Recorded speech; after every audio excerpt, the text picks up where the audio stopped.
Welcome back to A People's Guide to Publishing. I'm Joe Beal, the founder and CEO of Microcosm Publishing and Distribution.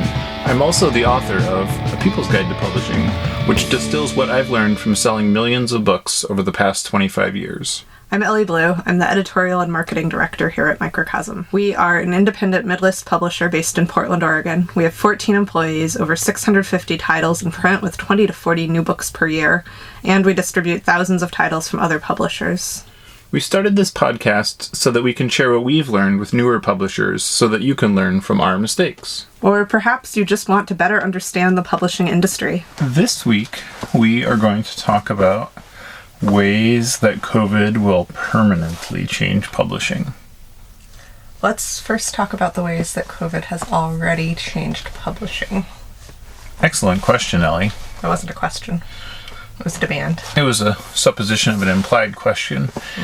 And the answer is, primarily, COVID put a lot of financial strain on publishing because it shifted expectations, because the way that publishing is structured and weighted is you have a forthcoming title, you have a certain sales expectation, and then global events can dynamically, dramatically change that expectations outcome.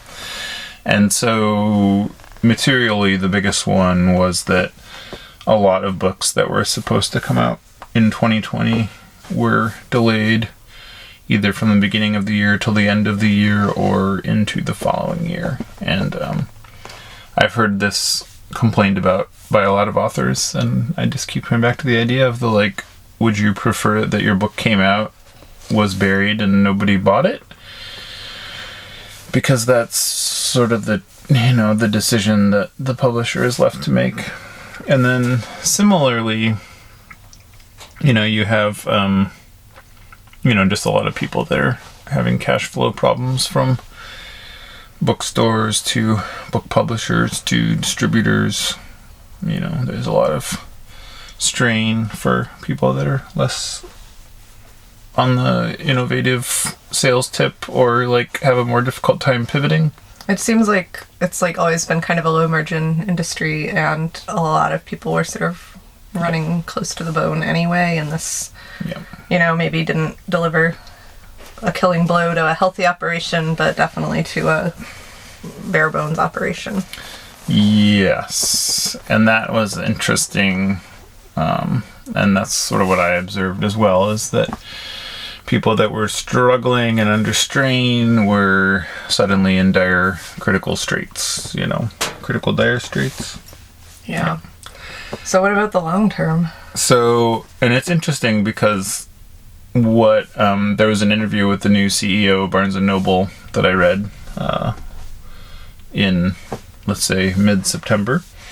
And it was interesting because it affirmed all of the things that I really thought, which is that essentially leaning more on backlist, meaning books that have been published prior to this season, that is strong and, can sort of hold the weight to be a consistent, steady turnover. And, having fewer titles overall, but having a more consistent, steady turn on those books seems to really be the way of the past, present, and future. So bookstores having fewer books, but they're all face out, and so that means publishers really need to change our development for that. Yeah, and I think that might eventually slow and or begin to solve the problem of just vast overproduction. Mm-hmm. Because if the expectation is we're going to buy your best books from years prior, and new, some of the pressure off. Yeah, right. You don't have to produce in the way, though.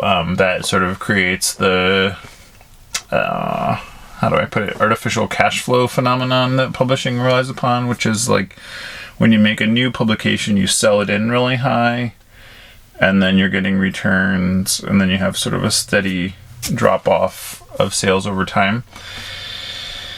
And a lot of those returns and, the cushioned parts of that are supported by the following month's new publications, And so you can really hide a lot of your long-term failures in the length of that curve. So by having books that appear to be generating a lot of income in the short term, even if you're really eating it in the long term, I think that has really hid a lot of the expenses and losses of publishing over the years.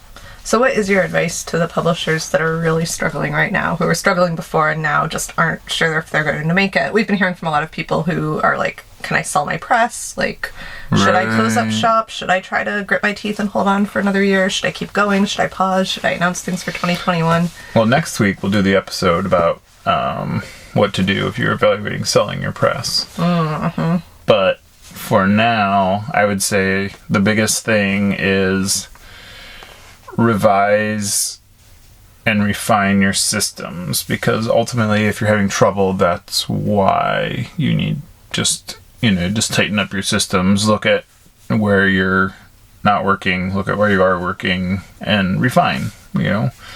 That's been sort of the feedback that I've been getting a lot of, is people say once they did that, things really turned around, that they could see where they were overspending or where they were over expecting, and they could create a more reasonable set of expectations and numbers.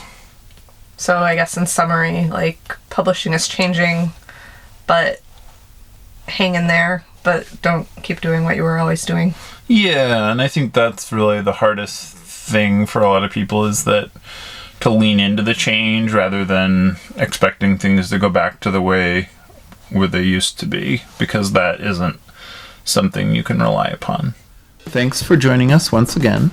Please send your questions to podcast@microcosmpublishing.com so we can answer them on future episodes. And please give us 5 stars on iTunes and everywhere else that podcasts are reviewed. You can find us on the internet at microcosm.pub, on Twitter at Microcosm, on Facebook at Microcosm Publishing, on Instagram at Microcosm_pub, and here in Portland, Oregon on North Williams Avenue. Thank you so much. Have a wonderful week.